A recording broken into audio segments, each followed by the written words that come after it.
আজকের এই ভিডিওতে ক্যান্সার নিয়ে আলোচনা করব। ক্যান্সার জানার আগে টিউমারের সম্বন্ধে জানতে হবে।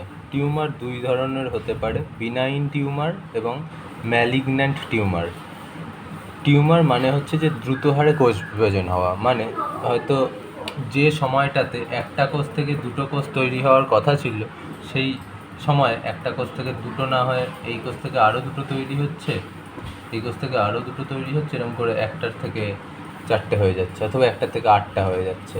এইভাবে কোষ বিভাজনের হার বেড়ে যায়, যার ফলে একটা জায়গাতে প্রচুর কোষ জমা হতে থাকে এবং সেই জায়গাটা ফুলে যায়। তো তাহলে যে টিউমারগুলোর ক্ষেত্রে দ্রুত কোষ বিভাজন দেখা যাবে সেই জায়গাগুলোকে বলা হবে বিনাইন টিউমার। এই যে এই জায়গাটায় যেমন দেখানো হয়েছে যে এই কোষটা টিউমার ধর্ম প্রকাশ পায়নি, কিন্তু এইখানের কোষগুলো দ্রুত বিভাজিত হয়ে এই জায়গাটা একটা উপবৃদ্ধি তৈরি করেছে। এরপর ম্যালিগন্যান্ট টিউমার। বিনাইন অবস্থার থেকে ম্যালিগন্যান্ট অবস্থায় যেই চলে আসে টিউমারটা, তখন এর অনেক কটা ধর্ম প্রকাশ পেয়ে যায়, যেমন এই এতগুলো ধর্ম প্রকাশ পেতে থাকে। তো এই যে ম্যালিগন্যান্ট অবস্থায় টিউমারটা যখন থাকে তখনই ক্যান্সার রোগ শুরু হয়, এবং এটাকেই তখন ক্যান্সার হিসেবে বলা হয়। তো তাহলে টিউমার দুরকম, বিনাইন যেটা অতটাও ক্ষতিকারক নয়, কিন্তু ক্ষতিকারক হতে পারে কখন, যদি মস্তিষ্কে টিউমার হয়। সেক্ষেত্রে আশপাশের জায়গাগুলোকে প্রভাব ফেলবে, কারণ আশপাশে কোনো একটা জায়গা ফুলে যাচ্ছে, তার মানে কোনো একটা জায়গায় গিয়ে চাপ পড়ছে, যার ফলে মস্তিষ্কের ভিতরে খুব সেন্সিটিভ অর্গান রয়েছে, মানে কী বলবো, কিছু অংশ রয়েছে, যার ফলে সেই জায়গাগুলোয় চাপ পড়লে অবশ্যই সমস্যা হতে পারে। তো বিনাইন টিউমার অতটা ক্ষতিকারক নয়, কিন্তু জায়গা বিশেষে যদি এখন মস্তিষ্কে টিউমার দেখা যায় সেটা সমস্যার হতেও পারে। এরকম। তবে ম্যালিগন্যান্ট টিউমারের কী কী বৈশিষ্ট্য থাকে? ম্যালিগন্যান্ট টিউমার হয়ে গেল মানে এখন হচ্ছে যে কোষ বিভাজন হবে, কিন্তু দ্রুত তো হবেই, সঙ্গে অনিয়ন্ত্রিত, মানে কোনো নিয়ন্ত্রণ থাকবে না আমাদের দেহের ওই কোষ বিভাজন আটকানোর। অনেকেরই দেখা যায় যে কোনো জায়গাতে টিউমার হয়, আবার সেটা কমে যায় ওষুধ খেয়ে, আবার হয়, আবার এইরকমভাবে চলতে থাকে, সেরকমগুলো বিনাইন। কিন্তু ম্যালিগন্যান্ট টিউমার ওইভাবে আটকানো যায় না এবং সেটা অনিয়ন্ত্রিত। তো কেন অনিয়ন্ত্রিত আমরা পয়েন্টগুলো দেখলে আমরা বুঝতে পারবো। তো প্রথমে এর কী বৈশিষ্ট্য? এই টিউমারের ক্ষেত্রে কোষ কোষ সংযোগ নষ্ট হয়, তার মানে কোষ আর কোষ, একটা কোষ তার পাশের কোষের সাথে কিছু জাংশন আছে, কিছু প্রোটিন আছে যাদের মাধ্যমে যুক্ত থাকে, সেই জিনিসগুলো মানে সেই সংযোগ হারাতে থাকে, যার ফলে সেল অ্যাডহেশন ধর্মটা চলে যায়, মানে কোষ কোষের মধ্যে সংযোগ স্থাপনের যে ধর্ম সেটা চলে যায়।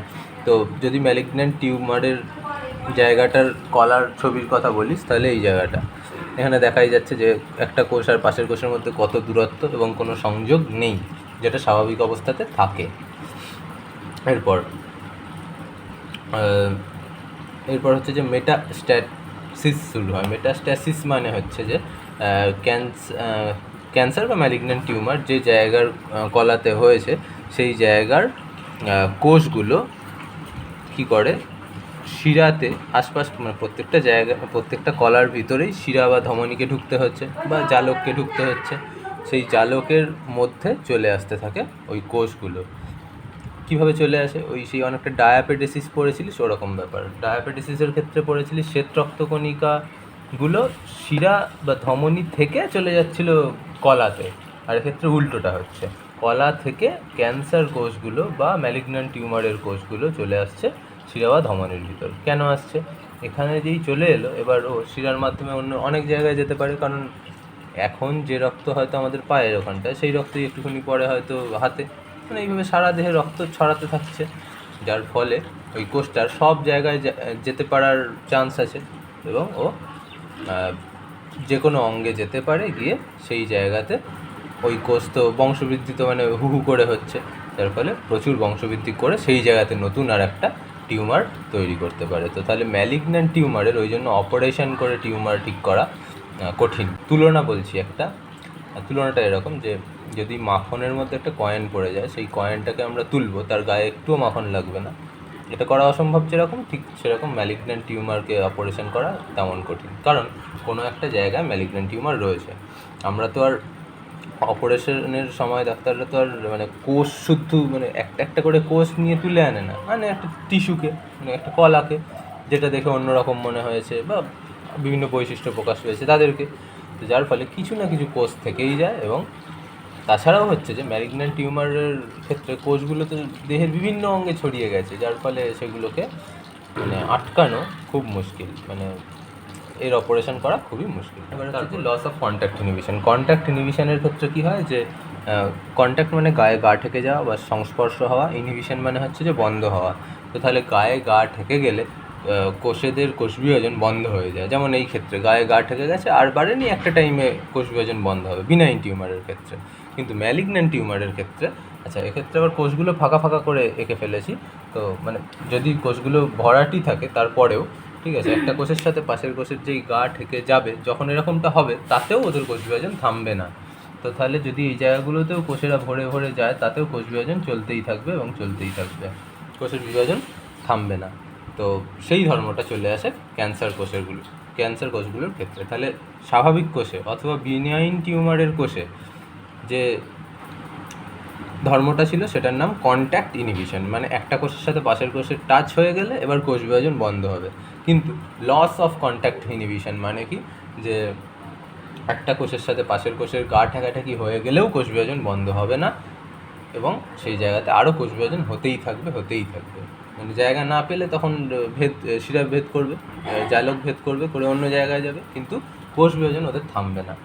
তাহলে এই কন্ট্যাক্ট ইনহিবিশন জিনিসটা এরকম করে অনেকটা বোঝা যেতে পারে যে যখন কোনো ট্রেন বা বাসে খুব ভিড় হয়ে যায়, তখন স্বাভাবিক যে সেখানে যেই দেখে যে আর লোক ওঠার জায়গা নেই, তখন অন্তত লোক আর ওঠে না, এই ব্যাপারটা তো অনেকটা এরকম। তাহলে ক্যান্সার কোষের নতুন ধর্ম কি চলে এলো, যে লস অফ কন্ট্যাক্ট ইনহিবিশন বলে যে ধর্মটা, সেটা চলে গেল, যেটা ছিল কোথায়, বিনাইন টিউমারে।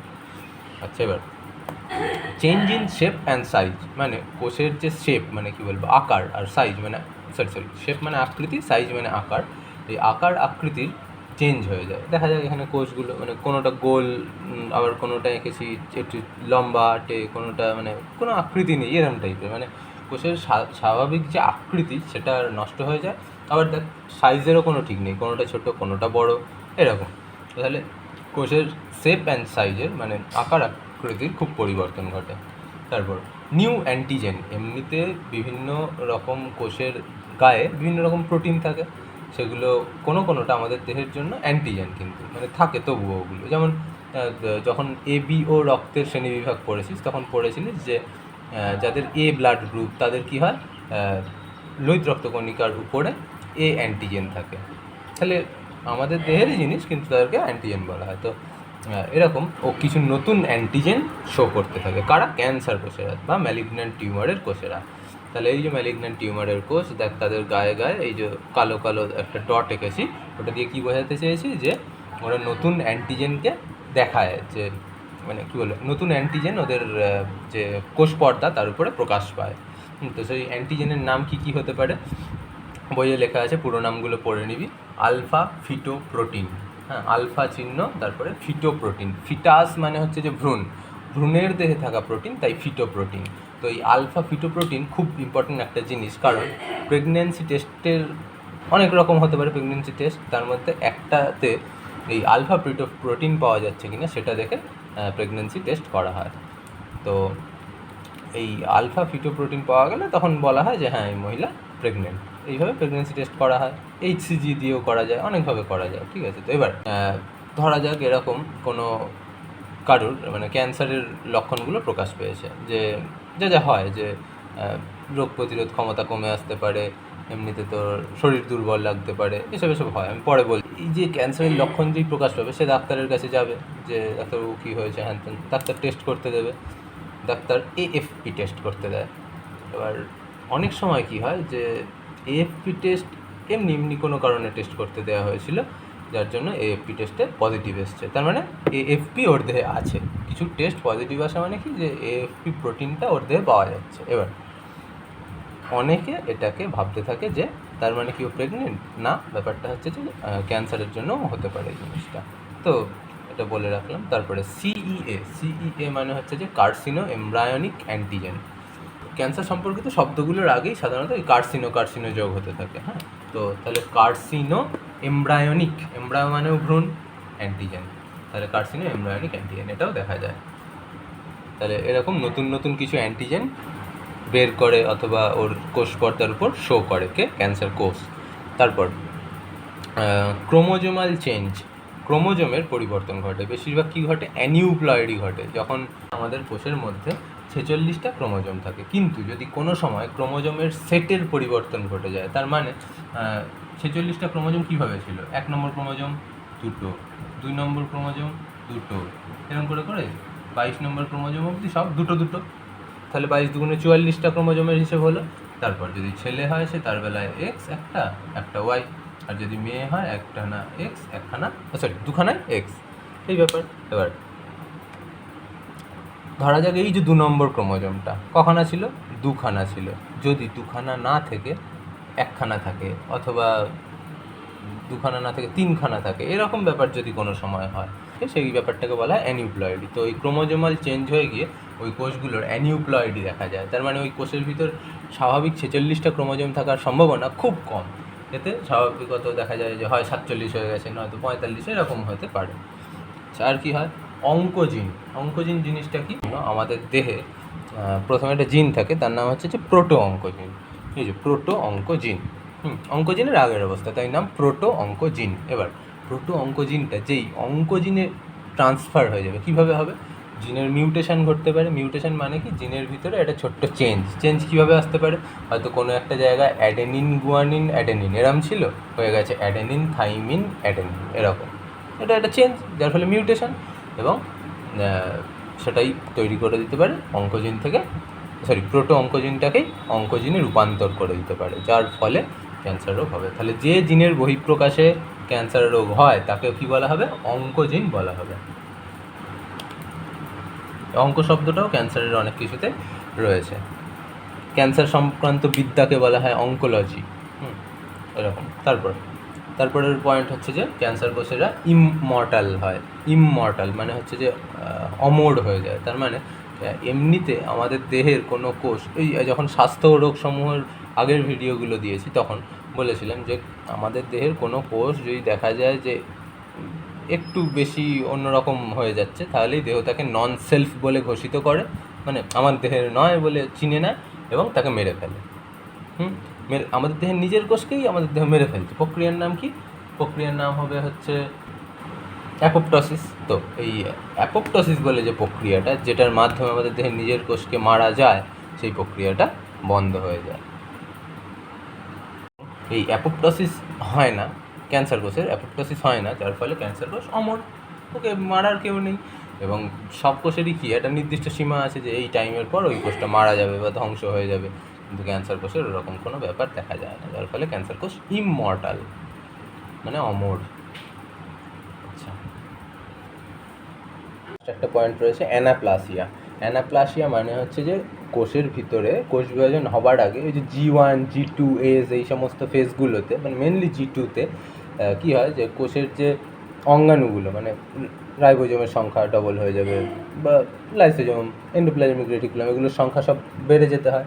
কিন্তু আমি কি বললাম যে ব্যাপারটা হওয়ার কথা ছিল একদিন ধরে, মানে একটা কোষ থেকে দুটো কোষ তৈরি, সেটা হয়তো হচ্ছে 5 ঘন্টার মধ্যে। তো যার ফলে স্বাভাবিক এজ দশাতে অত টাইম দেয়নি কোষটা, G1 দশাতে অত টাইম দেয়নি, G2-তে অত টাইম দেয়নি, যার ফলে এই দশাগুলোতে যে কাজ হওয়ার ছিল সেগুলো ভালো করে হয়নি, এবং কোষটার অ্যানাপ্লাসিয়া দেখা গিয়েছে। তার মানে কি? যে কোষ অঙ্গাণুগুলো যতটা পরিমাণে থাকা উচিত সেগুলো ঠিকঠাকভাবে তৈরি হয়নি। হয়তো এই কোষটার ক্ষেত্রে রাইবোজোম আছে, লাইসোজোম আছে, এন্ডোপ্লাজমিক রেটিকুলাম আছে, গলগি বডি আছে, এটার হয়তো নেই, এরকম ব্যাপার। তাহলে কোষের যে কোষীয় অঙ্গাণুগুলো সেগুলো ঠিকঠাক তৈরি না হওয়া, সেটাকে বলা হয় অ্যানাপ্লাসিয়া। তো তাহলে ম্যালিগন্যান্ট কোষের এই ধর্মগুলো দেখা যায়, যেগুলো বিনাইন টিউমারে ছিল না। তাহলে বিনাইন টিউমারের সাথে এর পার্থক্য বললে এরমভাবে হবে। বিনাইন টিউমারে কোষ সংযোগ নষ্ট হয় না, ম্যালিগন্যান্ট টিউমারে কোষ সংযোগ নষ্ট হয়। বিনাইন টিউমারের ক্ষেত্রে মেটাস্ট্যাসিস দেখা যায় না, ম্যালিগন্যান্ট টিউমারের ক্ষেত্রে মেটাস্ট্যাসিস দেখা যায়। বিনাইন টিউমারের ক্ষেত্রে কন্ট্যাক্ট ইনহিবিশন ধর্মটা থাকে, ম্যালিগন্যান্ট টিউমারের ক্ষেত্রে কন্ট্যাক্ট ইনহিবিশন ধর্মটা থাকে না। এরভাবে সব কটার উল্টোটা বলে দিতে হবে। তাহলে এতগুলো বৈশিষ্ট্য ক্যান্সার কোষের রয়েছে বা ম্যালিগন্যান্ট টিউমারের কোষের রয়েছে।